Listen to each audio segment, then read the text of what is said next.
Good morning student, my name is Harpreet Singh. I am a lecturer of mechanical engineering department.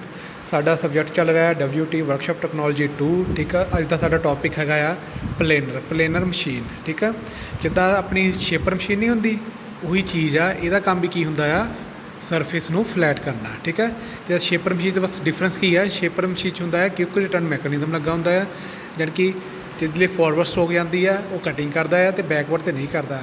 Planar से की हुंदा है, काफ़ी हैवी मशीन होंदी है। ठीक है, नीचे दे जानी कि इत्थे दे वर्क पीस पिया होंदा है नीचे। ठीक है, उपर दे टूल लगा होंदा है। ठीक है, टूल इनू फ्लैट करता है। ठीक है, ये जानी कि क्रॉस स्लाइड होंदी है, उपर स्लाइड करता टूल। ठीक है, ये फर्क आ, जानी कि जिहड़ी शेपर आ वो आपां छोटियां जॉब्स वास्ते यूज़ करते हैं, जिहड़ी प्लेनर मशीन आ आपां वड्डियां जॉब वास्ते यूज़ करते हैं। ठीक है, की आ देखो,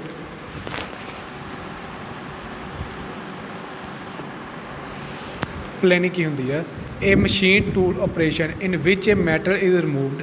कोई मशीन टूल ऑपरेशन है जिहदे विच की है मैटल रिमूवड होंदा है by moving the work piece नूं मूव करके in a straight line against a single point cutting tool. जानी कि नीचे वर्क पीस पिया आ, उपर टूल आ, जिहड़ा वर्क पीस आ वो मूव करदा। ठीक है, लैफ्ट राइट। ठीक है, जिहड़ा टूल आ उहदे उपर नीचे आउणा। ठीक है, साइड पर भी जाता। ठीक है, स्लाइड भी करता।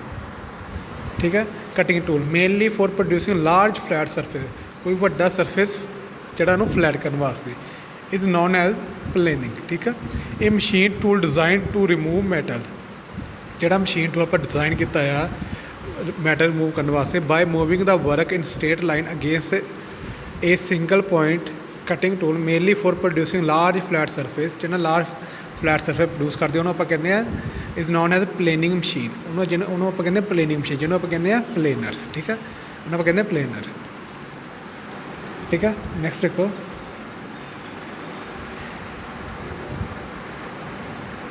Example of planer machine. Example कि देने प्लेनर च, some of the example of work generally machine on a planer for large flat surface or milling machine and planer table. ठीक है, basis and frame of all kind of machine, जिहड़े base होंदे आ। ठीक है, तो frame बनते हैं जिहड़ी जानी कि फ्लैट होंदे आ सीधे, वो बनते आ प्लेनर मशीन आ। ठीक है, लेथ कैरेज एंड बेस।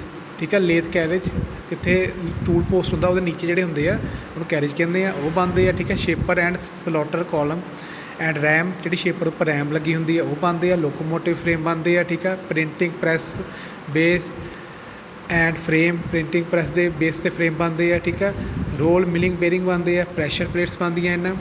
ठीक है, फोर्जिंग हैमर बॉडी बनते हैं, इलैक्ट्रिक मोटर फ्रेम बनते हैं, गाइड रैम बनते हैं, तो डाइज फिक्चर एंड जिग बनते हैं। ठीक है, पूछ सकते हैं क्वेश्चन आ सकता है कि एग्जाम्पल दसो प्लेनर वर्क की किहड़ी किहड़ी होंदी है। ठीक है, ये होंदी है। अगे की है देखो, principle of working of planer, किद्दां इहदा वर्क करती है। ठीक है, in the working of planer the work is held rigidly on the work table, यानी कि वर्क पीस होंदा टेबल के उपर होंदा है। While tool is held in the tool had of the machine, जिहड़ा टूल होंदा है और टूल हैड नाल लगा होंदा है। ठीक है, द वर्क टेबल रेसिपिएट, जिहड़ा वर्क टेबल आ उपर नीचे होंदा है। ठीक है, reciprocate and thus move the work in straight line past the stationary tool, यानी कि टूल आ स्टेशनरी है। ठीक है, जिहड़ा वर्क आ मूव कर रहा है। देखो आ देखो, इस जिहड़ा वर्क आ जानी कि टेबल आ, तुहाडा टेबल दे नीचे टेबल आ, उहदे उपर वर्क पीस पिया आ, वो मूव कर रहा है। ठीक है, जिहड़ा टूल आ वो स्टेबल आ, उपर स्टेशनरी है। ठीक है, in the reciprocation of the table working and idle stroke take place alternately, the tool perform metal removal operation during the working stroke. ठीक है, की है the tool perform metal removal, जिहड़ा टूल आ और मूव करता है। ठीक है, मैटल नूं during the working stroke. The idle stroke is made faster than the working stroke to reduce the idle time in the operation. Tool is given index feed across the work before every cutting stroke. ठीक है, यानी कि आ देखो इत्थे tool आ, इनू यानी कि index feed आप नीचे उन्होंने फीड देंगे हैं। ठीक है, ताकि वो कटिंग करे। ठीक है, ये वर्किंग आ। ठीक है, आ वाली। ठीक है, जानी कि जिहड़ा आ तुहाडा पीस आ, ਇੱਧਰ ਨੂੰ ਰੋਟੇਟ ਕਰਦਾ ਯਾਨੀ ਕਿ ਮੂਵ ਕਰਦਾ ਹੈ, ਠੀਕ ਹੈ। ਜਿਹੜਾ ਉੱਪਰ ਦਾ ਟੂਲ ਆ ਉਹ ਰੈਸਪੋਰਟ ਨੀਚੇ ਨੂੰ ਆਉਂਦਾ, ਠੀਕ ਹੈ, ਉਹਦੀ ਮੂਵਮੈਂਟ, ਠੀਕ ਹੈ। ਅੱਗੇ ਦੇਖੋ ਕੀ ਹੈ, ਯਾਨੀ ਕਿ ਫਲੈਟ ਆਪਾਂ ਆਹ ਸਰਫੇਸ ਫਲੈਟ ਕਰ ਰਹੇ ਹਾਂ ਇੱਥੋਂ, ਠੀਕ ਹੈ। ਨੈਕਸਟ ਕੀ ਹੈ, ਕੰਪੈਰੀਜ਼ਨ ਬਿਟਵੀਨ ਪਲੇਨਰ ਐਂਡ ਸ਼ੇਪਰ, ਠੀਕ ਹੈ। ਕੰਮ ਦੋਨਾਂ ਦਾ ਸੇਮ ਆ, ਦੋਨੇ ਫਲੈਟ ਸਰਫੇਸ ਕਰਨ ਨੂੰ ਯੂਜ਼ ਕਰਦੇ ਆ, ਪਰ ਕੀ ਹੈ ਇਹਦਾ ਦਾ ਕੰਪੈਰੀਜ਼ਨ ਕੀ ਹੈ, ਠੀਕ ਹੈ, ਬਿਟਵੀਨ ਪਲੇਨਰ ਐਂਡ ਸ਼ੇਪਰ। ਨੰਬਰ 1 ਦੇਖੋ ਪੁਆਇੰਟ, ਸਟੈਂਡਰਡ ਪਲੇਨਰ ਅਤੇ ਸਟੈਂਡਰਡ ਸ਼ੇਪਰ, ਠੀਕ ਹੈ। ਸਾਈਜ਼ ਆਫ ਵਰਕ, ਪਹਿਲਾਂ ਪਲੇਨਰ ਦੀ, it is specially adopt to heavy work it is heavy duty machine, ਠੀਕ ਹੈ। ਕਿੱਥੇ ਯੂਜ਼ ਹੁੰਦੀ ਹੈ, ਹੈਵੀ ਡਿਊਟੀ ਮਸ਼ੀਨ ਹੈ, ਹੈਵੀ ਕੰਮਾਂ ਵਾਸਤੇ ਆਪਾਂ ਇਹਨੂੰ ਯੂਜ਼ ਕਰਦੇ ਹਾਂ।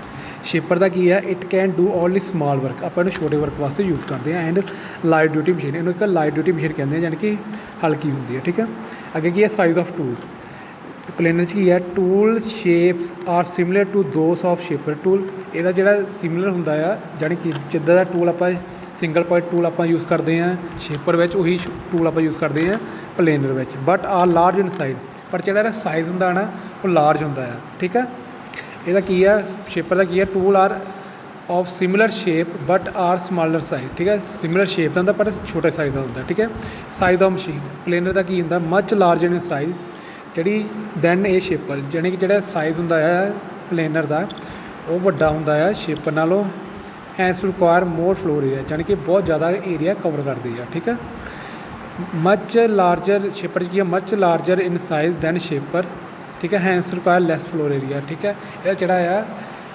ਇਹਦਾ ਜਿਹੜਾ ਸਾਈਜ਼ ਹੁੰਦਾ ਹੈ ਘੱਟ ਹੁੰਦਾ ਆ, ਠੀਕ ਹੈ। ਇਹਦਾ ਕੀ ਹੈ, ਜਿਹੜੀ ਸਪੇਸ ਆ ਘੱਟ ਲੈਂਦੀ, ਇੱਥੇ ਲਾਰਜਰ ਲਿਖਿਆ ਹੋਇਆ ਅਤੇ ਘੱਟ ਆਉਣਾ ਸੀਗਾ, ਠੀਕ ਹੈ, ਲੋਅਰ ਆਉਣਾ ਸੀਗਾ, ਇੱਥੇ ਲਾਰਜਰ ਲਿਖਿਆ ਹੋਇਆ, ਇਹਨਾਂ ਨੂੰ ਗਲਤ ਲਿਖਿਆ ਹੋਇਆ। ਅੱਗੇ ਕੀ ਹੈ, ਕਟਿੰਗ ਐਕਸ਼ਨ ਕੀ ਹੈ, work is moved against a stationary tool, ਇਹ 'ਚ ਕੀ ਹੁੰਦਾ ਆ, ਜਿਹੜਾ ਕਿ ਟੂਲ ਹੁੰਦਾ ਉਹ ਸਟੇਸ਼ਨਰੀ ਹੁੰਦਾ ਆ, ਜਿਹੜਾ ਵਰਕ ਆ ਉਹ ਮੂਵ ਕਰਦਾ, ਠੀਕ ਹੈ। ਸ਼ੇਪਰ 'ਚ ਕੀ ਹੁੰਦਾ, tool move past work which is stationary, ਠੀਕ ਹੈ। ਜਿਹੜਾ ਵਰਕ ਆ ਉਹ ਸਟੇਸ਼ਨਰੀ ਹੁੰਦਾ, ਟੂਲ ਆ ਮੂਵ ਕਰਦਾ ਹੈ, ਠੀਕ ਹੈ। Main drive, planer table is either driven by gear or by hydraulic, ਜਿਹੜੇ ਪਲੇਨਰ ਹੁੰਦੀ ਆ ਉਹ ਕਿਹਨਾਂ ਡਰਾਈਵ ਹੁੰਦੀ ਹੈ, ਹਾਈਡਰੋਲਿਕ, ਠੀਕ ਹੈ, ਜਾਂ ਗੇਅਰ ਨਾਲ। ਸ਼ੇਪਰ ਕੀ ਹੁੰਦੀ ਹੈ, shaper ram can also be driven by gear, ਜਿਹੜੀ ਸ਼ੇਪਰ ਡਰਾਈਵ ਹੁੰਦੀ ਹੈ ਉਹ ਗੇਅਰ ਨਾਲ ਵੀ ਹੁੰਦੀ ਹੈ, ਹਾਈਡਰੋਲਿਕ ਨਾਲ ਹੁੰਦੀ, but is normally driven by quick return mechanism, ਠੀਕ ਹੈ। ਇਹ ਕਿਊਕ ਰਿਟਰਨ ਮੈਕੈਨਿਜ਼ਮ ਨਾਲ ਹੁੰਦੀ ਹੈ। ਕਿਊਕ ਰਿਟਰਨ ਮੈਕੈਨਿਜ਼ਮ ਕੀ ਹੈ, ਮੈਂ ਪਹਿਲਾਂ ਵੀ ਦੱਸਿਆ ਆ, ਯਾਨੀ ਕਿ ਆਹ ਤੁਹਾਡਾ ਵਰਕ ਪੀਸ ਆ, ਇੱਥੇ ਰੈਮ ਹੁੰਦੀ ਹੈ ਸ਼ੇਪਰ ਦੀ, ਠੀਕ ਹੈ। ਸ਼ੇਪਰ 'ਚ ਇੱਥੇ ਰੈਮ ਆ, ਇਹਦੇ ਨਾਲ ਟੂਲ ਲੱਗਾ ਹੁੰਦਾ ਆ, ਠੀਕ ਆ। ਜਿਹੜੇ ਇਹਨੇ ਅੱਗੇ ਨੂੰ ਜਾਣਾ ਫਿਰ ਬੈਕ ਆਉਣਾ, ਅੱਗੇ ਨੂੰ ਜਾਣਾ ਬੈਕ ਆਉਣਾ, ਜਾਣੀ ਕਿਊਕ ਰਿਟਰਨ ਮੈਕੈਨਿਜ਼ਮ, ਅੱਗੇ ਜਾ ਕੇ ਫਿਰ ਬੈਕ। ਜਿਹੜੇ ਅੱਗੇ ਜਾਣਾ ਆ, ਇੱਥੇ ਜਾਣੀ ਕਿ ਸਾਡਾ ਵਰਕ ਪੀਸ ਆ, ਉਦੋਂ ਉਹਨੇ ਕਟਿੰਗ ਕਰ ਦੇਣੀ ਆ, ਜਿਹੜੇ ਬੈਕ ਆਉਣਾ ਉਦੋਂ ਕਟਿੰਗ ਨਹੀਂ ਹੋਣੀ, ਠੀਕ ਹੈ। ਇਹ ਹੁੰਦਾ ਕਿਊਕ ਰਿਟਰਨ ਮੈਕੈਨਿਜ਼ਮ। ਅੱਗੇ ਕੀ ਆ, velocity during cutting, most planer approach constant velocity cut in there operation, ਠੀਕ ਹੈ। ਇਹ ਜਿਹੜੀ ਹੈ ਕੌਂਸਟੈਂਟ ਵੈਲੋਸਿਟੀ ਹੁੰਦੀ ਹੈ। ਸ਼ੇਪਰ ਕੀ, ਮੋਸਟ ਸ਼ੇਪਰ ਅਪਰੋਚ ਵੈਰਿੰਗ ਵੈਲੋਸਿਟੀ, ਜਿਹੜੀ ਵੈਲੋਸਿਟੀ ਵੈਰੀ ਕਰਦੀ ਹੈ ਕੱਟ ਇਨ ਦੇਅਰ ਆਪਰੇਸ਼ਨ।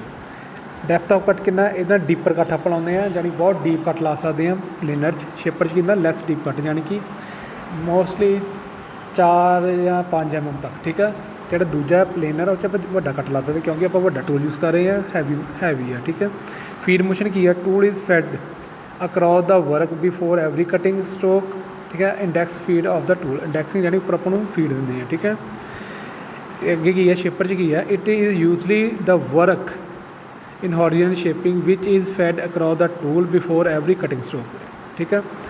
ਅੱਗੇ ਕੀ ਹੈ, ਫੀਡਸ ਕੀ ਹੈ, ਹੈਵੀਅਰ ਫੀਡ ਹੁੰਦਾ, ਇਹਦੀ ਲਾਈਟਰ ਫੀਡ ਹੁੰਦੀ ਹੈ। Over hanging parts, there are no over hanging part, ਇਹਦੇ 'ਚ ਕੋਈ ਓਵਰ ਹੈਂਗਿੰਗ ਪਾਰਟ ਨਹੀਂ, to deflect the and cause work or tool distortion, ਠੀਕ ਹੈ।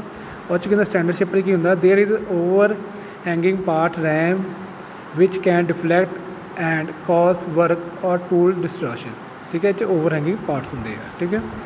ਨੈਕਸਟ ਕੀ ਹੈ, ਜਿਹੜੇ ਉੱਪਰ ਲਟਕੇ ਹੁੰਦੇ, ਯਾਨੀ ਕਿ ਓਵਰ ਹੈਂਗਿੰਗ, ਯਾਨੀ ਕਿ ਟੂਲ 'ਚ ਦਾ ਆਪਾਂ ਉੱਪਰ ਟੂਲ ਹੈਡ ਨਾਲ ਲਟਕਿਆ ਹੋਇਆ, ਠੀਕ ਹੈ। ਨੈਕਸਟ ਕੀ ਹੈ, number of tool use in at a time, ਠੀਕ ਹੈ। ਸ਼ੇਪਰ ਪਲੇਨਰ 'ਚ ਕੀ ਹੁੰਦੇ, ਮੋਰ ਦੈਨ 1 ਟੂਲ, ਇੱਕ ਤੋਂ ਜ਼ਿਆਦਾ ਆਪਾਂ ਟੂਲ ਯੂਜ਼ ਕਰ ਸਕਦੇ ਹਾਂ। At time depend upon the number of tool head, ਯਾਨੀ ਕਿ ਟੂਲ ਹੈਡ ਹੁੰਦਾ ਉਹਦੇ ਉੱਪਰ ਟੂਲ ਲੱਗੇ ਹੁੰਦੇ, ਹੈਡ ਕਿੰਨੇ ਆ, ਠੀਕ ਹੈ। ਪ੍ਰੋਵਾਈਡ ਇਨ ਦਾ ਮਸ਼ੀਨ, ਹੈਡ ਇੱਕ ਵੀ ਹੋ ਸਕਦਾ, 2 ਵੀ ਹੋ, 3 ਵੀ ਹੋ ਸਕਦੇ, ਠੀਕ ਹੈ। ਅੱਗੇ ਕੀ ਹੈ, ਸ਼ੇਪਰ ਕੀ ਹੈ, ਦੇਰ ਇਜ਼ 1 ਟੂਲ, ਉਹ 'ਚ ਸਿਰਫ ਇੱਕ ਟੂਲ ਲੱਗਾ ਹੁੰਦਾ ਸ਼ੇਪਰ 'ਚ। And head and hence usually 1 tool perform metal removal at a time, ਠੀਕ ਹੈ। ਇੱਕ ਹੀ ਜਿਹੜਾ ਹੈ ਟੂਲ ਆ ਰਿਮੂਵ ਕਰਦਾ ਹੈ ਮੈਟਲ ਨੂੰ, ਠੀਕ ਹੈ। ਅੱਗੇ ਕੀ ਹੈ, problem of self variation in a cut, chief problem is due to the its size, ਵੱਡੀ ਪ੍ਰੋਬਲਮ ਹੈ ਇਹਦਾ ਸਾਈਜ਼ ਵੱਡਾ ਹੁੰਦਾ। It is the change of oil film thickness in the bed way the heavy load, ਠੀਕ ਹੈ। ਨੀਚੇ ਇੱਕ thickness ਹੁੰਦੀ ਹੈ, ਠੀਕ ਹੈ, ਬੈੱਡ ਦੀ ਹੁੰਦੀ ਹੈ, ਜਾਣੀ ਕਿ ਫਿਲਮ ਹੁੰਦੀ ਹੈ ਲੁਬਰੀਕੇਸ਼ਨ ਦੀ, ਠੀਕ ਹੈ। ਇਫ ਏ ਕੱਟ is begun on a heavy job, the cut must be finished without stopping the machine. If the machine was to be stopped, the oil film supported the table would decrease in thickness. ਜਦੋਂ ਆਪਾਂ ਉਹਨੂੰ stop ਕਰਦੇ ਹਾਂ ਉਹਦੀ thickness ਜਿਹੜੀ decrease ਹੋ ਜਾਂਦੀ ਹੈ। And when the machine was start again, the cut would be different until the oil film build up to its original value, ਠੀਕ ਹੈ। In this particular instance, the planer operator always check his tool before, ਜਿਹੜਾ ਹੁੰਦਾ ਆ operator ਹੁੰਦਾ ਪਹਿਲਾਂ check ਕਰਦਾ ਹੈ tool ਨੂੰ ਬਿਫੋਰ ਬਿਗਨਿੰਗ ਇਹ ਕੱਟ, ਜਦੋਂ ਕੱਟ ਲਾਉਂਦਾ to make sure they will last to finish it, ਯਾਨੀ ਕਿ ਇੱਕ ਵਾਰ ਜੇ ਉਹਨੇ ਸਟਾਰਟ ਕਰਤਾ ਲਾਸਟ ਤੱਕ ਉਹੀ ਚੱਲੇ, ਠੀਕ ਹੈ, ਯਾਨੀ ਕਿ ਵਿੱਚ ਸਟਾਪ ਨਾ ਹੋਵੇ ਮਸ਼ੀਨ। ਇਹ 'ਚ ਕੀ ਹੁੰਦਾ ਨੋ ਸੱਚ ਪ੍ਰੋਬਲਮ ਇਜ਼ ਵੋਇਸ ਕਿ ਇਹ 'ਚ ਠੀਕ ਹੈ, ਇਹ 'ਚ ਕੋਈ ਵੀ ਇਹ ਪ੍ਰੋਬਲਮ ਨਹੀਂ ਆਉਂਦੀ, ਠੀਕ ਹੈ, ਸ਼ੇਪਰ 'ਚ, ਠੀਕ ਹੈ। ਇਹ 'ਚ ਕੋਈ ਵੀ ਤੁਹਾਨੂੰ ਕੋਈ ਡਾਊਟ ਹੋਵੇ ਮੇਰੇ ਤੋਂ ਪੁੱਛ ਲੈਣਾ, ਠੀਕ ਹੈ। ਡਿਫਰੈਂਸ ਬਿਟਵੀਨ ਪਲੇਨਰ ਐਂਡ ਸ਼ੇਪਰ 'ਚ, ਠੀਕ ਹੈ। ਸ਼ੇਪਰ ਦਾ ਕੰਮ ਕੀ ਹੈ ਅਤੇ ਪਲੇਨਰ ਦਾ ਕੀ ਹੈ ਤੁਹਾਨੂੰ ਦੱਸਤਾ ਹੈ। ਜਿਹੜਾ ਸ਼ੇਪਰ ਹੁੰਦੀ ਆ ਸਮੋਲ ਜੋਬ ਵਾਸਤੇ ਯੂਜ਼ ਕਰਦੇ ਆ, ਠੀਕ ਹੈ। ਪਲੇਨਰ ਹੈਵੀ ਜੋਬ ਵਾਸਤੇ, ਕੰਮ ਦੋਨਾਂ ਦਾ ਸੇਮ ਆ, ਫਲੈਟਨੈਸ ਕਰਨ ਨੂੰ ਕੰਮ ਆਉਂਦੇ ਆ, ਠੀਕ ਹੈ। ਉਹ ਜਿਹੜਾ ਇਹ 'ਚ ਟੂਲ ਯੂਜ਼ ਹੁੰਦੇ ਆ ਪਲੇਨਰ 'ਚ ਜ਼ਿਆਦਾ ਹੁੰਦੇ ਆ, ਉਹ 'ਚ ਇਕੱਲਾ ਇੱਕ ਟੂਲ ਯੂਜ਼ ਹੁੰਦਾ, ਠੀਕ ਹੈ, ਸ਼ੇਪਰ 'ਚ, ਠੀਕ ਹੈ। ਪਲੇਨਰ 'ਚ ਕੀ ਆ, ਪਲੇਨਰ 'ਚ ਇਹ ਕੁਐਸਚਨ ਆਉਂਦਾ ਹੁੰਦਾ ਪਲੇਨਰ 'ਚ ਕੀ ਆ, ਹਾਈਡਰੋਲਿਕ ਆਪਾਂ ਯੂਜ਼ ਕਰਦੇ ਅਤੇ ਗੇਅਰ ਸਿਸਟਮ ਯੂਜ਼ ਕਰਦੇ ਆ ਪਲੇਨਰ 'ਚ, ਠੀਕ ਹੈ। ਸ਼ੇਪਰ 'ਚ ਕੀ ਹੈ ਕਿਉਂਕਿ ਰਿਟਰਨ ਮੈਕੈਨਿਜ਼ਮ ਵੀ ਹੁੰਦਾ, ਹਾਈਡਰੋਲਿਕ ਵੀ ਹੁੰਦਾ ਆ, ਗੇਅਰ ਵੀ ਹੁੰਦਾ, ਪਰ ਕਿਉਂਕਿ ਰਿਟਰਨ ਮੈਕੈਨਿਜ਼ਮ ਵੀ ਹੁੰਦਾ, ਠੀਕ ਹੈ। ਕਿਸੇ ਨੂੰ ਕੋਈ ਡਾਊਟ ਹੈ ਮੈਂ ਤਾਂ ਪੁੱਛ ਲੈਣਾ। Okay, thank you.